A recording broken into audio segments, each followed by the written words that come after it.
अगर आप PhD first attempt में क्लियर करना चाहते हो तो ये वीडियो एंड तक ज़रूर देखना, बिकॉज आज मैं आपको 5 ऐसे प्रैक्टिकल वेज बताऊंगी जो मैंने खुद फॉलो किए थे। और प्लीज़ 5th पॉइंट मिस मत करना, बिकॉज ऑनेस्टली वही पॉइंट था जिसने मेरी प्रिपरेशन कम्प्लीटली चेंज कर दी और उसी की वजह से मैं अपना पीएचडी क्लियर कर पाई। Hi everyone, welcome back to my channel. My name is Nikita and I cleared my Indigo cabin crew interview in my first attempt. और अगर आप cabin crew aspirant हो, especially Indigo या aviation interview prepare कर रहे हो, तो this channel is exactly for you. मैं यहाँ अपने experiences, preparation tips and interview guidance share करती हूँ सो दैट आपके लिए प्रिपरेशन इजी हो जाए। आज की वीडियो में I am going to share 5 most important practices जो आपको डेफिनेटली हेल्प करेगी पीएचडी फर्स्ट अटेम्प्ट में क्लियर करने में। सबसे पहला और इम्पोर्टेंट पॉइंट है प्रैक्टिस विद योर बडी। जब आप पीएचडी स्टार्ट करते हो तो आपके ट्रेनर्स आपको एक बडी असाइन करते हैं ताकि आप उनके साथ प्रैक्टिस कर सको, और अगर आपके ट्रेनर्स ने बडी असाइन नहीं किया है तो आप किसी के भी साथ अपने सेशंस कंडक्ट कर सकते हो जो आपके साथ पीएचडी में एनरोल्ड है। चाहे आपने बडी सेशन ब्रीफिंग प्रैक्टिस करने के लिए ही क्यों ना स्टार्ट किया हो, मेक श्योर कि आप इंग्लिश में ही बात करें। Whenever you are talking to your buddy or you are practicing, make sure that you talk in English only. अक्सर हम क्या करते हैं, बड़ी सेशन स्टार्ट होता है और 2 मिनट बाद हिंदी में शिफ्ट हो जाते हैं। यही सबसे बड़ी मिस्टेक है। अगर आप पीएचडी क्लियर करना चाहते हो तो whenever you are talking to your buddy, only English. चाहे रैंडम बात ही क्यों ना करो। For example, what did you eat today? How was your day? What are your plans for next weekend? What movie did you watch recently? How was your training today? It doesn't matter कितनी basic conversation है, important ये है कि आपका brain English में naturally process करना start करे। Because PhD में आपसे शेक्सपियर लेवल इंग्लिश एक्सपेक्ट नहीं होती, उन्हें सिर्फ ये देखना होता है कि can you communicate confidently and naturally, और ये नेचुरली तभी आएगा जब आप रोज उसे कैजुअली यूज करोगे। इसलिए whenever you get a chance, switch to English. Trust me, ये स्मॉल हैबिट बहुत बड़ा डिफरेंस क्रिएट करती है। सेकंड पॉइंट है रीड अलाउड।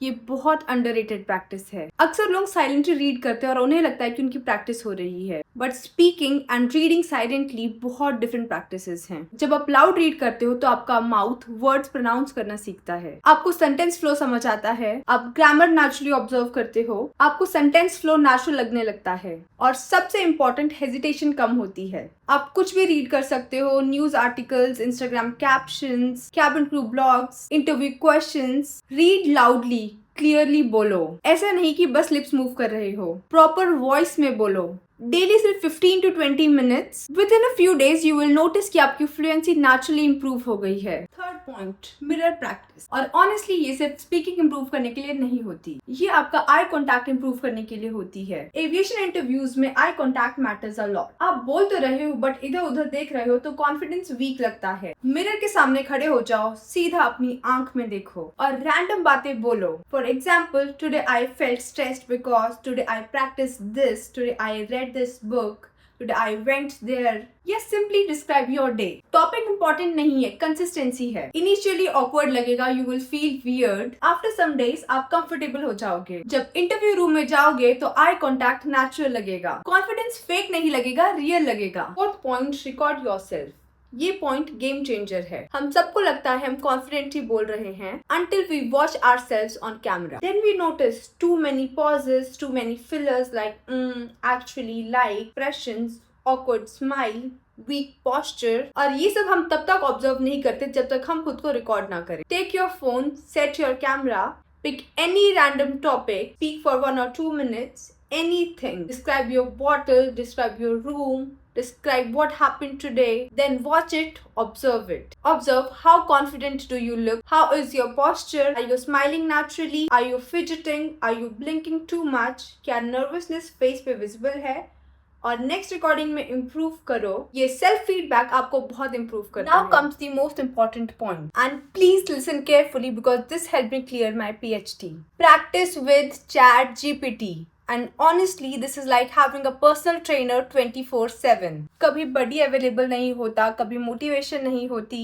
कभी समझ नहीं आता क्या प्रैक्टिस करें। That's where ChatGPT helps. मैं रैंडम चीजें पूछती थी, like give me basic questions, give me Indigo specific questions, give me PhD questions, give me beginner friendly questions, then medium, then professional level questions. And ChatGPT her level के accordingly questions देता था. Then I used to answer. और best part कि ChatGPT आप का sentence formation भी सही करके बताएगा, ग्रामेटिकल एरर्स भी सही करेगा and you can also ask ChatGPT to rate your speaking skills. Tell me where I pause too much, tell about my fluency, और ये सब इंस्टेंटली मिल जाता था. It really behaves like your friend and trainer. और जब आप repeatedly practice करते हो तो आपके थॉट्स क्लियर होते हैं, कॉन्फिडेंस बिल्ड होता है, आपको समझ आता है कि आंसर्स कैसे फ्रेम करने हैं. And that's what exactly PhD need. No fancy vocabulary, no fancy grammar, just clear and confident communication. So if you are struggling right now, अगर इंग्लिश बोलते वक्त हेजिटेशन होती है, if you feel nervous, please don't think कि आपसे नहीं होगा, because trust me, English सबको आती है. प्रॉब्लम बस स्पीकिंग प्रैक्टिस की होती है. हम बस अपनी मदर टंग में बात करते हैं, इसलिए फ्लुएंसी नेचुरल नहीं लगती. But the moment you start practicing consistently,